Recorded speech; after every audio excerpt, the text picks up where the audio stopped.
Donc n'ayez pas peur, ceux qui ne sont pas très loin, venez nous rejoindre. Vous allez voir que vous allez passer un bon moment. Enfin, on fera tout pour que ça se passe bien.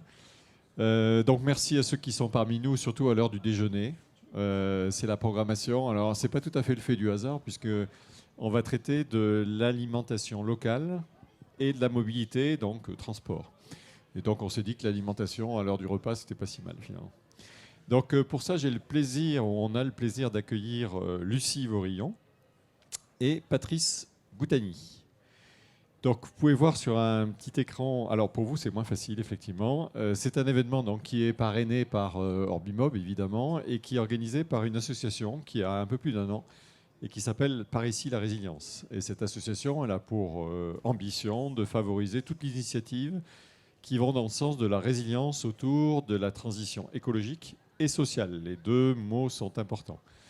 Alors la résilience, on l'utilise à peu près à toutes les sauces. Alors notre définition de la résilience, en l'occurrence, c'est de se dire qu'on met tout en œuvre, ou le maximum de choses en œuvre, pour éviter des chocs, par exemple climatiques, ou faire en sorte qu'on soit capable d'affronter ces chocs d'une façon la plus pertinente possible, plus efficace possible, et en principe, le jeu, entre guillemets, c'est d'apprendre de ces chocs et de faire en sorte qu'on soit capable soit de les éviter, soit de les absorber d'une façon plus intelligente la prochaine fois.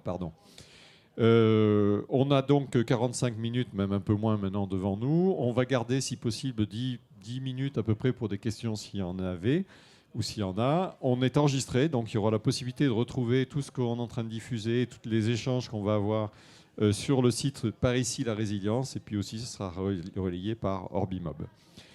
Alors, peut-être pour préciser ce qu'on attend de cette réunion, c'est un sujet assez sympathique, et voilà comment la libeller, c'est une question, et qui dit comment l'engouement, on aurait pu rajouter vertueux, pour la consommation de produits alimentaires locaux peut devenir écologiquement, économiquement et socialement vertueux pour la partie transport et logistique.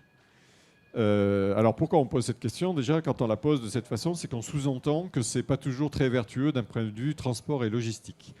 Et on prétend aussi que la consommation locale est en train de se développer, et c'est très bien. On a abordé ce thème dans le cadre d'une rencontre de Par ici la résilience. Et donc le but, avec nos deux invités, c'est justement de parler de ces sujets, d'abord leur métier à eux, et qui font partie de cette chaîne-là, et de savoir effectivement comment la partie transport logistique pourrait s'organiser, partant du principe que c'est sans doute pas optimisé. Alors que ne soyez pas frustrés, je pense qu'on n'aura pas trouvé à la fin de cette session toutes les solutions miracles pour que la logistique soit écologiquement, économiquement et socialement parfaite. Mais au moins, ça aura planté le décor et ça aura peut-être permis d'identifier d'une façon la plus claire possible quelles seraient les opportunités et pourquoi pas aussi quelques freins qu'on pourrait imaginer de lever. Alors, j'en viens à mes invités, parce que c'est eux qui vont surtout parler. Donc, je vais commencer par Lucie, évidemment. Tu m'en voudras pas, Patrice. Alors, Lucie, j'ai compris que tu étais alti-ligérienne. Oui. Alors, on pourrait penser que c'est une contrée d'Afrique ou quelque chose comme ça, mais pas tout à fait. Donc, c'est quoi, alti-ligérienne? C'est originaire de Haute-Loire. Voilà, magnifique. Donc, 43. c'était le moment culturel. Alors, je vais juste dire quelques mots sur toi, mais tu compléteras évidemment. Tu as fait des études de droit international, une licence en sciences politiques dans l'humanitaire et la géopolitique. Donc déjà, ça nous rapproche un peu du sujet qu'on va traiter. Quand tu as terminé tes études, tu es parti sur une ONG sur Paris qui s'occupe d'agronomie et de vétérinaires sans frontières, c'est ça? Ça s'est fait en 2012. Ensuite, tu t'es dit que l'Auvergne, c'était pas si mal. Et tu es revenu vers une de tes connaissances au lycée qui s'appelle Max Fritzen. Et tu t'es engagé autour de la consommation alimentaire. C'est quelque chose qui te faisait vibrer déjà à l'époque. Et vous avez créé Max et Lucie en 2014. Et si j'ai bien noté, ça s'est fait au départ dans le sous-sol de la maison de ta grand-mère, c'est ça, au Marne de Verre. C'est assez sympathique. Ensuite, vous êtes dit, bah, ça se développe, donc il faut aller plus loin. Et vous avez créé une boutique qui existe toujours, une épicerie, qui est 100% produits locaux, et tu dis même agriculture paysanne, on y reviendra, qui se trouve à Avenue Charras, vers la gare, je crois que c'est ça, et qui s'appelle les marchés de Max et Lucie, tout simplement. Est-ce que tu veux rajouter quelque chose ? Non, c'est exactement ça. Bon, donc je vais essayer de faire à peu près la même chose avec Patrice. Donc toi, tu es né dans le Rhône. Tu as des parents qui sont ou qui étaient dans la production laitière, qui étaient. Voilà, donc tu es tombé. Non, on va pas en parler de ça. Tu es tombé dedans tout petit déjà. Tu as fait des études de compta-gestion. Bon. Et puis tu as eu la bougeotte assez vite et tu es parti en Inde pour un projet collectif politique agricole. D'une façon simplifiée, c'était beaucoup plus que ça, je crois. Et puis ensuite, tu es revenu à Aulois pour t'occuper de développement durable, grandeur nature. Je ne sais pas si tu voudras en parler davantage. Et puis en 97, tu t'es dit, il faut mettre les mains dans la terre et tu as créé, ou vous avez créé, parce que tu dois peut-être pas être tout seul, du maraîchage donc à Montaigu-le-Blanc, c'est pas très loin d'ici. Ça s'appelle les Jardins 10. Donc on fait un peu de pub si jamais vous voulez manger des bons produits. Vous avez les marchés de Max et Lucie et les Jardins 10. Et tu es surtout ici aujourd'hui pour nous parler de Ova Bio. Ça a été créé en 2018. Et tu nous expliqueras en quoi ça consiste et surtout quel lien on fait avec le sujet dont on veut s'occuper aujourd'hui. Et tu es en plus, comme si ça ne suffisait pas, tu es salarié associé des fermes de Sarliève. C'est ça ? De la ferme de Sarliève, oui, qui est sur la plaine de Sarliève à côté du Zénith. Donc sur une structure d'économie sociale et solidaire de production diverse qui va démarrer officiellement le 12 novembre avec une prise de bail de 80 hectares. Donc c'est une très bonne nouvelle, sympathique dans cette belle région.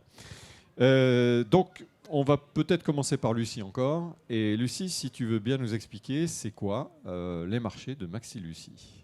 Alors du coup, les marchés de Max et Lucie, c'est une épicerie en 100% local, donc circuit court, et voire très très court, puisqu'on est tout le temps en direct producteur, et dans un périmètre pour les fruits et légumes de 40 km, et un petit peu plus pour tous les produits d'épicerie, et les fromages. On va chercher les fromages dans le Cantal, la lentille du Puy, enfin voilà, toutes les spécificités. Donc notre projet de départ, c'était en fait d'offrir à des producteurs un réseau de distribution vertueux. Donc, c'est-à-dire dans le sens, enfin pas vertueux, mais basé sur le commerce équitable, c'est-à-dire c'est pas nous qui demandons un prix, c'est eux qui nous l'expliquent en fonction de leur problématique, qui est maintenant pas mal liée aux problématiques du climat, du changement climatique. Donc du coup, voilà, en fonction de leur rentabilité, ils nous donnent un prix. Et on ne se base plus sur une mercuriale nationale pour établir un prix.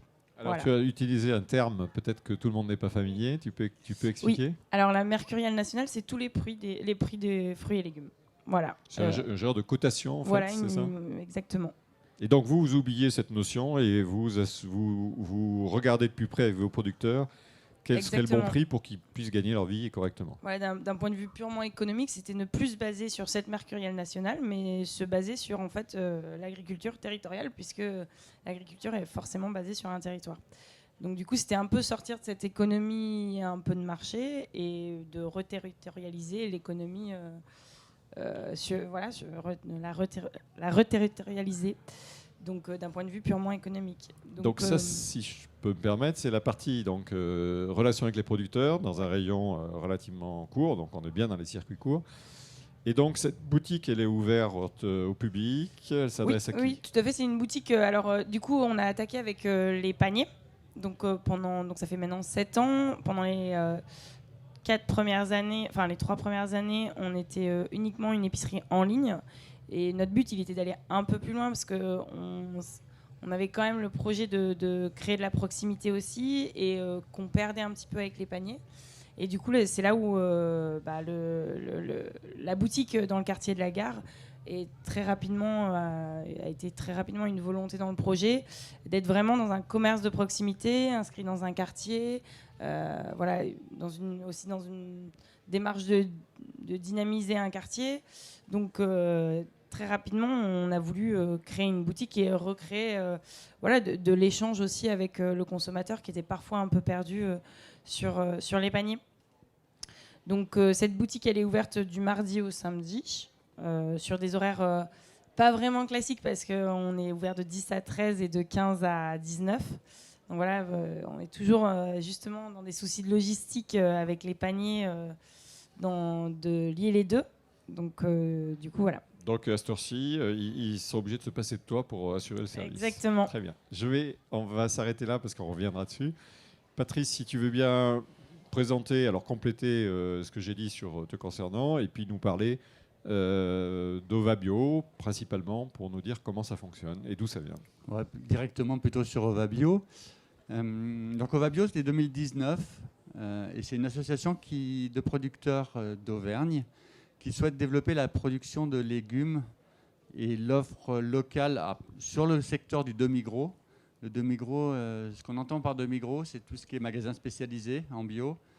C'est les grandes et moyennes surfaces. En tout cas, on refuse d'aller sur les centrales d'achat, mais sur un magasin de territoire, on pense qu'il peut être structurant aussi d'une offre locale.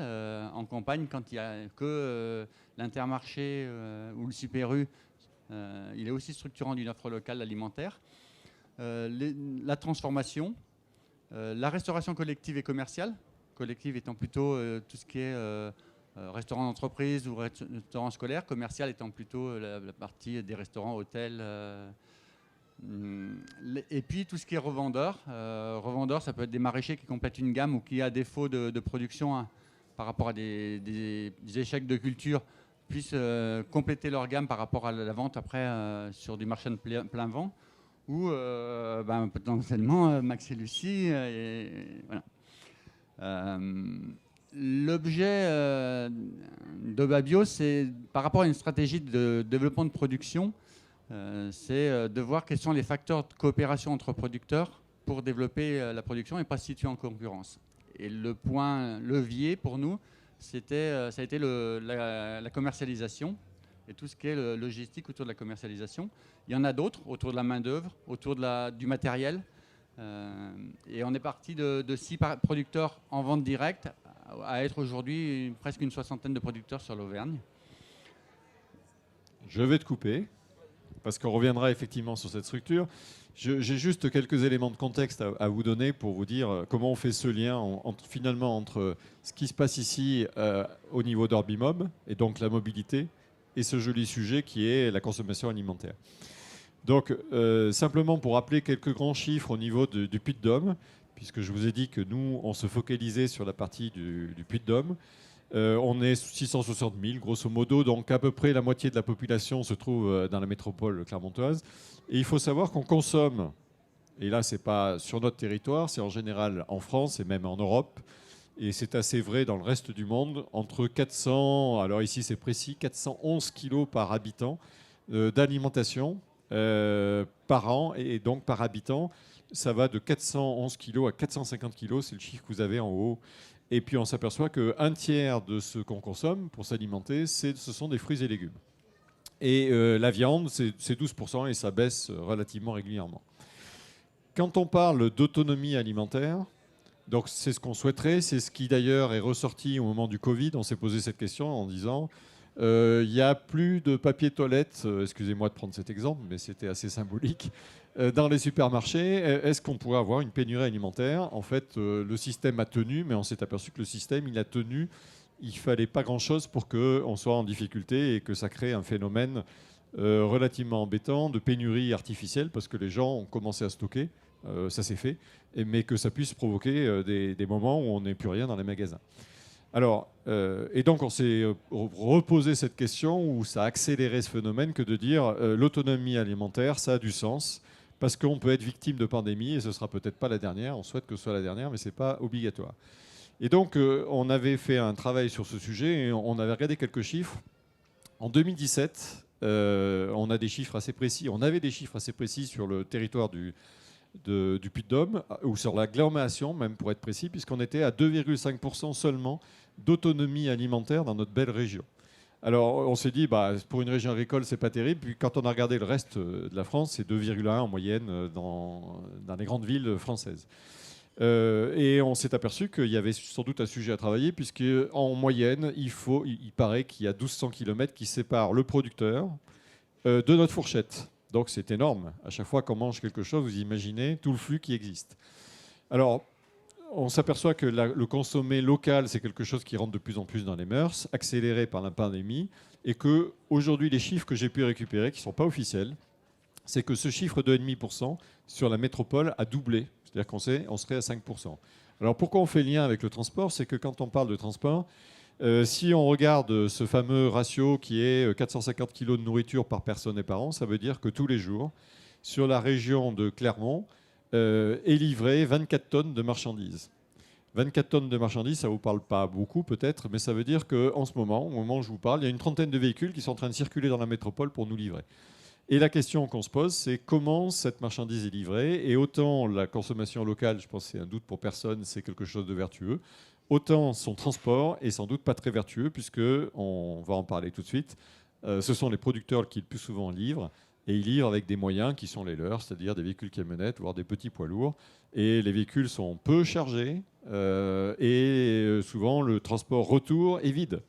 Or, on sait qu'en logistique, il y a deux fondements relativement simples. C'est qu'il faut que les véhicules soient chargés au maximum et qu'ils fassent un trajet aller-retour rempli. Donc voilà le lien avec notre discussion d'aujourd'hui. Je vais revenir encore sur Lucie. Je vais le faire jusqu'à la fin, comme ça m'évitera de m'excuser à chaque fois. Donc Lucie, qui sont, toi, tes producteurs? Ils sont nombreux? Quel profil? Est-ce qu'ils te livrent? Comment ça se passe? Du coup, j'ai à peu près entre 30 et 40 producteurs, mais qui me livrent quotidiennement. Ça va être principalement les fruits et légumes et produits frais, du coup fromage, etc. Et en fait, nous, la problématique de la logistique, c'est très très vite, est très très vite apparu parce que du coup, comme on est au contact direct des producteurs, qu'on passe jamais par un grossiste nos prises de commandes sont au téléphone. Quotidiennement avec à peu près 20 producteurs. Et du coup, très rapidement, la logistique a fait partie de nos problématiques de métier. Et du coup, au début, on n'était que sur des paniers, donc c'était moi qui allais récupérer auprès de tous les producteurs, parce qu'on voyait bien que c'était quand même une problématique pour eux, la livraison. Donc du coup, au début, je faisais une tournée de récupération, on appelait la tournée de récup, auprès de tous mes producteurs, et je le ramenais dans le sous-sol de ma grand-mère et on faisait les paniers. Donc c'était à l'époque combien de kilomètres grosso modo par jour pour faire cette tournée? Grosso modo. Combien de temps passé dans ton véhicule pour aller chercher alors après, à peu près 1h30. Après, on optimise très rapidement ces déplacements parce que étant seul, en fait, toute petite échelle demande d'optimiser soi-même, quoi. Donc du coup on faisait vraiment un circuit où parfois les producteurs faisaient mi-chemin, voilà. Donc du coup on limitait au maximum et puis petit à petit en fait on a aussi fait le choix d'investir au fur et à mesure de l'augmentation de l'activité. Du coup au début j'allais récupérer dans la Clio. Et puis après, on a investi dans une camionnette. Et puis après, la camionnette, elle était trop petite. Donc là, la logistique s'est repositionnée et les producteurs ont dû nous livrer. Parce que ça passait plus. Donc il fallait nous livrer. Et c'est là où, en fait, le système qui était optimisé à notre échelle l'est plus du tout devenu. Parce que du coup, chaque producteur devait nous livrer. Il n'y avait plus une tournée de récupération. Pour eux, ça demandait aussi du temps de livraison. Donc voilà. Mais après, c'était aussi compensé par le fait que du coup, ça demandait une livraison un peu plus massive et qui ne devait plus faire 4 livraisons pour avoir ce type de quantité. Donc voilà, du coup, c'est tout le temps pour parler en permanence. La logistique, c'est vraiment le cœur de notre métier quand on est en direct producteur. Et l'optimisation, elle est sans cesse en train de se travailler. Bien, on va rester là. Je vais te poser la même question pour ce qui vous concerne, puisque vous avez créé une structure qui, entre autres, a pour vocation de traiter ce sujet. Mais juste, tu peux revenir sur la façon dont s'organise donc ce regroupement de producteurs. Vous êtes nombreux. Comment ça fonctionne, ou comment ça fonctionnait, et où est-ce que vous en êtes aujourd'hui? Donc, on est parti de 6 producteurs. Aujourd'hui, on est une soixantaine. Donc on est parti de producteurs maraîchers diversifiés, puisque en Auvergne on n'avait pas, en tout cas en bio, il n'y avait aucun maraîcher spécialisé. Et ça rejoint un petit détour quand même que je trouve important de faire par rapport à des questions de mobilité locale. C'est qu'on est quand même très contributaire d'une organisation nationale de la production déjà et du fonctionnement du plan de circulation. Il faut voir que le premier élément d'alimentation animale, il se fait par voie maritime et par l'importation de protéines d'Amérique latine, entre autres. Et donc, ce qui s'est développé sur la Bretagne au niveau du porc, des volailles et des animaux, des bovins, etc., c'est simplement sur un enjeu déjà de flux et de coûts de transport. Et donc, ces logiques-là de transport ont amené des spécialisations de régions par production. Et donc, après, l'ensemble de l'organisation des flux, elle est partie aussi de ces organisations nationales de zones de production. Et on a aujourd'hui un schéma d'organisation qui est concentré autour de Rungis, qu'on connaît, il y en a d'autres plateformes, et où tout converge vers un endroit pour repartir ailleurs. Et localement, on est contributaire de cette organisation-là. Et ce qui fait qu'en termes d'organisation, on se retrouve à avoir en Auvergne perdu l'histoire de production maraîchère, parce qu'il y avait des zones des bassins maraîchers, et ce sont restés aujourd'hui des maraîchers diversifiés. Tu vois que ça fait des mécontents, hein. Il y en a qui ne sont pas contents et qui klaxonnent, hein, au passage. Et donc, pour le coup, qui dit maraîcher diversifié, dit plutôt du maraîchage de vente directe de marché de plein vent. Et quand on veut aller après reconstruire des structurations, des filières locales, parce qu'il y a d'autres demandes que du marché de plein vent, qui aujourd'hui, par rapport à des consommations, n'est pas forcément toujours adapté. C'est-à-dire que le marché hebdomadaire en semaine du matin n'est pas forcément aujourd'hui compatible avec l'organisation des familles et du travail. Et donc, il y a besoin de repenser des systèmes de circuits courts. Mais par contre, les filières organisées de production ne sont plus. Et donc, ce qui était du déplacement individuel et du temps à la préparation vente directe, qui représente grosso modo 30% d'un coût et du temps de travail d'un maraîcher diversifié, est-ce qu'aujourd'hui, il n'y a pas lieu d'essayer d'organiser, de structurer de la filière locale en mutualisant ces aspects-là? Et c'était l'objet d'Ovabio à son départ. Et donc, juste pour reformuler à ma façon, ce que tu dis, si j'ai bien compris, c'est que pour optimiser la partie logistique, il manque une partie du puzzle, qui est cette production maraîchère. Alors, je crois qu'il y a des projets. Le projet alimentaire territorial, je crois, vise un objectif de 4000 hectares d'ici 2050. Donc, on a un peu de temps, mais on en est très loin aujourd'hui. Et donc, tant qu'on n'a pas cette... parce qu'on a vu que c'était une trentaine de % de la consommation, hein, fruits et légumes. Ce que tu dis, c'est que tant qu'on n'a pas cette partie-là d'activité, c'est difficile d'optimiser tout ce circuit de transport? Il y a besoin de développer la production et de la structurer et de mutualiser effectivement ces aspects, entre autres sur les aspects de logistique, de stockage, de transport, etc. Et donc d'arriver aussi à des questions d'optimisation et un peu de massification. La question des flux, elle dépend aussi un petit peu d'approche un petit peu massifiée et de coordination. Et c'est ce qu'aujourd'hui on développe. Ce qu'on s'est très vite aperçu, c'est que ce qui était facile pour nous, c'était de suivre le bassin, l'autoroute. Donc tous nos premiers magasins, c'était de Rion à Issoire. Et après, quid des autres territoires? Si on dit on veut développer de la production sur l'ensemble des territoires, mais que nous, aujourd'hui, en termes d'approvisionnement, on se tourne que vers le pôle, l'axe nord-sud et le pôle urbain, développer de la production sur l'ensemble des territoires, mais pas accompagner de la distribution aussi sur les territoires, c'est pas cohérent. Et là, on s'affronte pour le coup à un vrai problème de coût et d'organisation, parce que on sait converger vers un pôle, mais on ne sait pas diverger vers plusieurs pôles.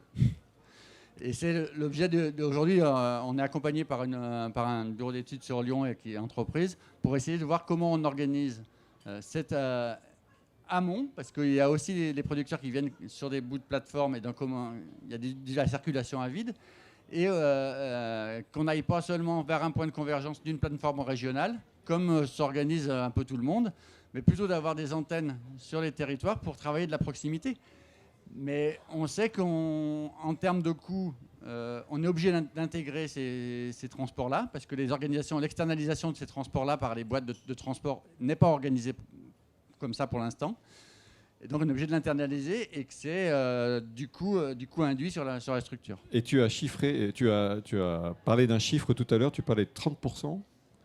C'est-à-dire que grosso modo, pour un producteur, la partie transport, c'est ça que tu voulais dire? La partie commerciale, c'est-à-dire... commercialisée, c'est-à-dire si je veux être producteur et prendre en charge une bonne partie de la chaîne, ça c'est 30% au niveau du coût. C'est ça, ouais. Du coût et de la main d'œuvre. Donc après la question de dire comment on reste dans du circuit court sans forcément être dans la vente directe pour mutualiser aussi ces aspects de commercialisation, c'est aussi de l'économie d'échelle qu'on peut faire sur les fermes et de temps par rapport à un aspect qui est important pour les producteurs, parce que le facteur temps, il est vrai pour tout le monde, mais dans les producteurs, on n'est pas à 39 heures. Et donc, voilà. Tu veux compléter? Parce qu'effectivement, on peut penser qu'en plus, il faut livrer au moment où on a le plus besoin de rester dans son exploitation, j'imagine. Et juste le petit point, c'est que les contraintes des clients sont, entre autres, une ouverture de magasin, c'est 10h ou 9h30, et qui ne veut pas être approvisionné à 16h ou à midi. Et donc, on est obligé d'organiser en producteur, de prendre aussi en compte les réalités des clients. Et donc, pour le coup, ça vient vraiment entrechoquer les organisations sur les fermes. Donc, ce que tu veux dire, c'est qu'il faut livrer avant que le magasin ouvre, évidemment. Lucie, tu veux réagir? Oui, c'est complètement ça. Nous, d'ailleurs, c'est pour ça qu'à la base, on a fait ce qu'on appelait la tournée de récup. C'est qu'en fait, les producteurs, ils n'avaient pas le temps, en fait. En fait, la problématique d'un producteur, c'est le temps de commercialisation. C'est une vraie problématique, même dans des circuits vertueux, avec les AMAP, etc. C'est du temps de présentiel aussi pour un producteur. Et c'est pour lui une problématique. Tout le temps qu'il a en présentiel et du coup en vente, c'est pas du temps où il est en production.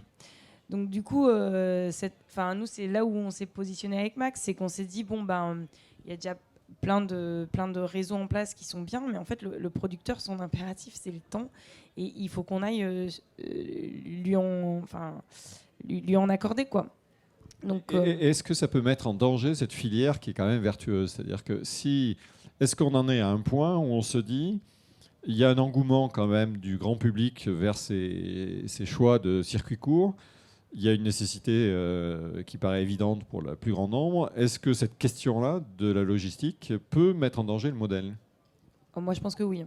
Personnellement, je ne le souhaite pas, évidemment, et on y travaille quotidiennement, aussi on n'en a pas du tout parlé, mais aussi dans la planification de la production. Du coup, au Vabio, c'est aussi un enjeu. Donc, du coup, oui. Juste planification de la production, ça veut dire quoi? Ça veut dire qu'en gros, moi, quand j'appelle mes petits producteurs, je leur demande quelle va être leur visibilité sur un an, pour que moi, ensuite, je l'intègre aussi dans ma façon de le vendre auprès des gens. Donc, visibilité, est-ce que ça veut dire quel produit, dans quelle quantité, à quel moment, c'est ça? C'est ça, oui, approximativement. Ouais. Sur un an, quand tu as dû leur dire ça la première fois, je connais un peu le monde agricole, ça a dû quand même les surprendre un peu, non? Alors, au début, on a commencé déjà sur la première quinzaine. Voilà. Du coup, on fait les compositions de panier. Oui, alors ça a été extrêmement long à intégrer, effectivement, pour les producteurs, d'être dans un peu la co-construction. C'est-à-dire que, moi, je vends, mais je ne t'impose pas un prix, mais par contre, j'ai aussi, moi, en interne, mes problématiques qui va être d'avoir de la visibilité sur comment je vais composer mes paniers, comment je vais aussi amener à sensibiliser les gens, parce qu'il y a un vrai enjeu auprès des gens qui sont quand même dans des dynamiques de consommation très choisies. Donc, du coup, tout ça, c'était un long dialogue avec les producteurs, et la planification, du coup, aussi est arrivée petit à petit, parce que eux, ils ont intégré que du coup, ça allait leur prendre une partie de leur production qu'ils vendraient plus en direct. Et du coup, comment on l'intègre aussi? Donc, ça, c'était, ça faisait partie des métiers qu'on a appris sur le tas. Et côté Ovabio, on rêverait d'avoir que des clients comme Max et Lucie.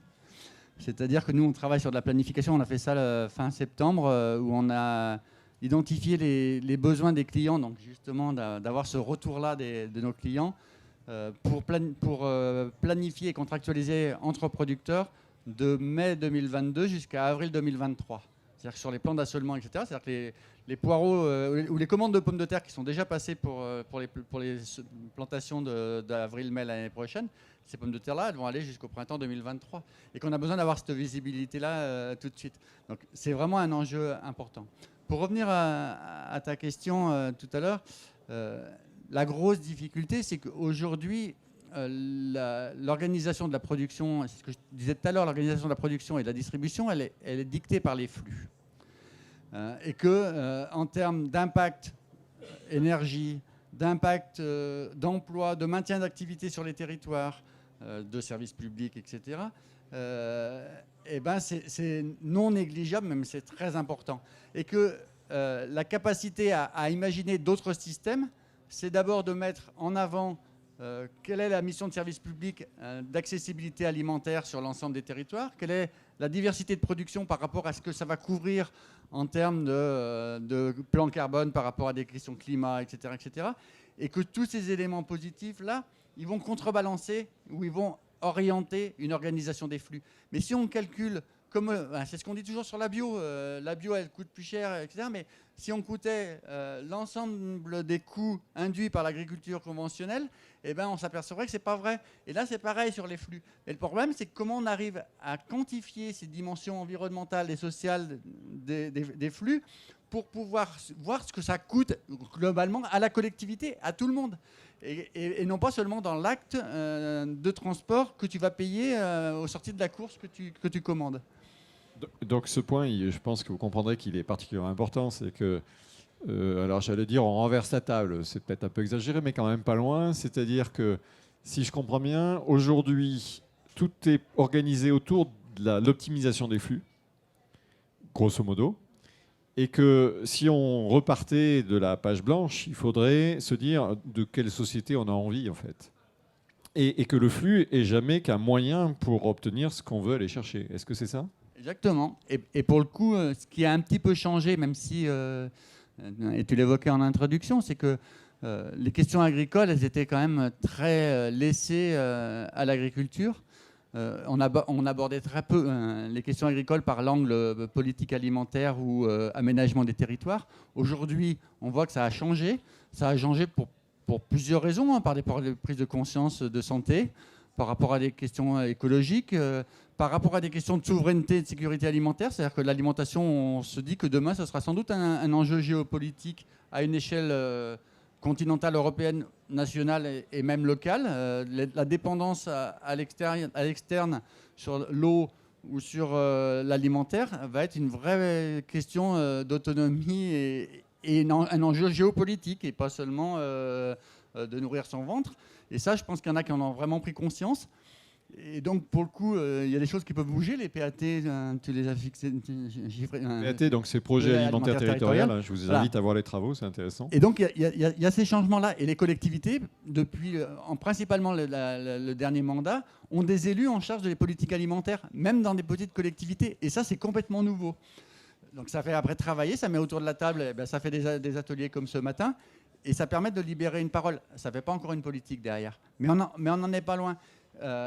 Et après, il y a des éléments. Et donc, ce qui fait que, pour nous, on en discutait tout à l'heure en aparté un petit peu avant le débat, c'est qu'on sent qu'on est vraiment sur une période de changement pour ces entrées sanitaires, pour ces entrées géopolitiques, pour ces entrées écologiques, qu'on ne sait pas comment ça va se refondre d'ici 10 ans.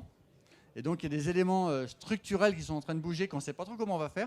Et puis, il y a des éléments conjoncturels post-Covid, où aujourd'hui, il y a eu quand même... la pandémie a fait des inorganisations familiales, a mis en doute pas mal de choses. Et que les marchés ou la relocalisation de la consommation locale, elle est fragile tout de suite. Donc, ce que tu veux dire, que ce bel élan qui a été... j'allais dire boosté, mais en bon auvergnat, on ne dit pas boosté, qui a été promu par la pandémie, on commence à observer. Donc, il y avait une courbe très, très ascendante et c'est en train de se calmer, voire de régresser légèrement, c'est ça qu'on dit. Alors, il y a des citoyens devant nous, donc j'espère qu'ils sont sensibles à ça. Je ne sais pas comment on peut le dire. En tout cas, clairement, c'est depuis juin... L'ensemble des marchés de plein vent, de magasins, même de grandes surfaces. De plein vent, c'est les marchés traditionnels qu'on connaît, Aubière, Chamalières, Clermont. Tout le monde est vraiment plutôt en difficulté, donc comme si les gens ne mangeaient pas. C'est un peu... Tout le monde se dit ça, mais en fait, qu'est-ce qui se passe ? Et donc, qu'est-ce qui est de l'ordre conjoncturel ou qu'est-ce qui est de l'ordre plus profond ? On n'en sait rien. Et avec une trame de fond que je disais tout à l'heure, d'un changement quand même structurel qui est plus...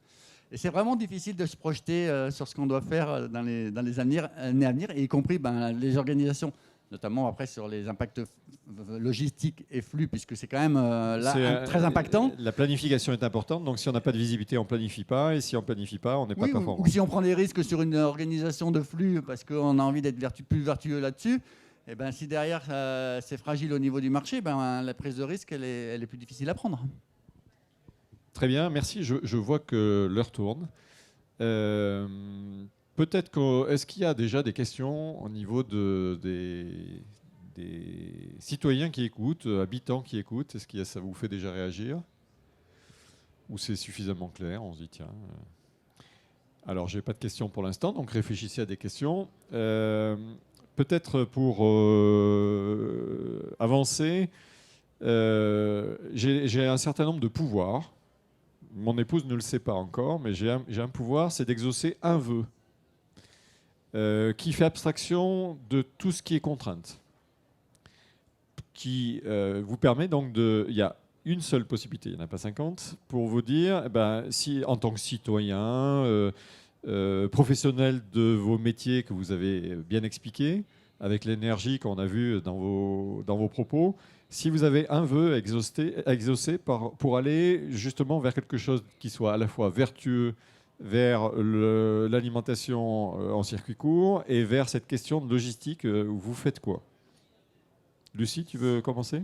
Moi, je pense qu'il y aurait trois éléments. Mais en un seul point. Non, vas-y. Ouais.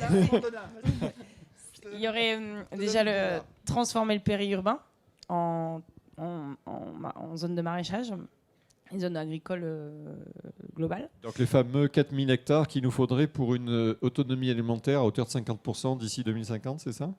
Oui, très certainement. Je ne connais pas les chiffres. Ce sont les chiffres du projet alimentaire territorial. Moi, je ne suis pas un spécialiste, mais j'ai regardé quand même ce qu'il fallait par habitant pour produire effectivement une autonomie alimentaire. Ça paraît assez juste. Ensuite, il y aurait... Donc tu mets beaucoup de maraîchers en périurbain, autour de nous. Donc la ferme de Serliève en fait partie. Exactement. D'accord. Il y en a qui ont anticipé. Ensuite, effectivement... Attends, juste sur ce point, ça veut dire... Parce que la terre agricole, elle existe dans cette belle région du Puy-de-Dôme. Ça veut dire qu'on ne fait plus de céréales et on substitue, on se transforme? Oui. Alors après, il n'y en a pas tant que ça du territoire agricole. Moi, je serais plus à modifier quand même des zones des zones pas très vertueuses et arrêter en gros de bâtir du lotissement, de bâtir des choses comme ça sur des territoires agricoles. Et ça, c'était le premier point. Le deuxième point, ça serait qu'effectivement la logistique soit tellement simplifiée qu'en fait tout le temps qu'on y passe, on passe plutôt autour d'un bon gueuleton, quoi, avec nos producteurs en tout cas. Ça serait ça, voilà, qu'on arrive à des systèmes de logistique vertueux et tellement optimisés que tout ce temps qu'on passe à l'organiser, on le passe plutôt à manger. Voilà. Et puis le troisième point, je sais plus ce que c'est. Je te le donne. on va te laisser y réfléchir, ça va te revenir sûrement. Patrice, la même question. Sur le premier point, je suis peut-être un petit peu en désaccord avec Lucie. Alors c'est autorisé. Moi, je suis plus sur un déploiement d'une production diversifiée sur tous les territoires avec des fermes non spécialisées. Donc vraiment repartir sur de la polyculture élevage, mais sur l'ensemble des territoires, parce que si on veut faire du circuit court et de la distribution de proximité dans des zones à faible population, c'était un débat qu'on avait eu à un moment à la création du LAMAP sur Clermont-Ferrand, l'association de maintien de l'agriculture paysanne, où il y avait des consommateurs qui disaient on va définir un kilomètre de provenance des producteurs. Le problème, c'est que ça excluait des producteurs du césalier, des combrailles, etc. Et eux, s'ils veulent ne pas se cantonner à faire de la production industrielle, ils n'ont pas la population à proximité pour pouvoir en vivre, donc ils sont bien obligés d'aller sur les bassins de consommation importants. Et donc c'est vraiment cette réflexion à avoir de mixité de production sur l'ensemble des territoires pour maintenir aussi de l'alimentation de proximité de partout. Et mon deuxième point... Juste pour préciser peut-être un point, ce dont tu parles, de l'exploitation dont tu parles, elle n'est plus intensive, mais elle est extensive, c'est ça? C'est-à-dire qu'elle est plus spécialisée. Tu as parlé de spécialisée, toi, le mot que tu as utilisé. Ça veut dire qu'effectivement, elle n'est pas hyper productive seulement sur 3 produits ou 4 produits, je ne sais pas ce qu'on fait aujourd'hui, mais elle est capable justement d'avoir une diversité de production, c'est ça que tu veux dire? La diversité de production sur les fermes, c'est quelque chose qui est important d'un point de vue aussi climat et énergie. Biodiversité peut-être aussi. Oui, puis d'économie circulaire où des animaux vont profiter des céréales, de la pâture des fermes et pas forcément toujours d'intrants qui viennent de l'extérieur et donc de flux qui viennent de l'extérieur. Et sur les territoires, de raisonner la même chose de diversité et de ne pas avoir que de la céréale en pleine limagne, que d'avoir que de l'élevage allaitant à tel endroit, etc. Ça, c'est le premier point. Et le deuxième point, c'est de sortir des logiques de métropolisation. C'est-à-dire qu'aujourd'hui, on voit qu'il y a des enjeux, des pressions foncières pour urbaniser toujours plus sur Clermont-Ferrand, alors qu'il y a des pôles urbains qui se mordent en Auvergne.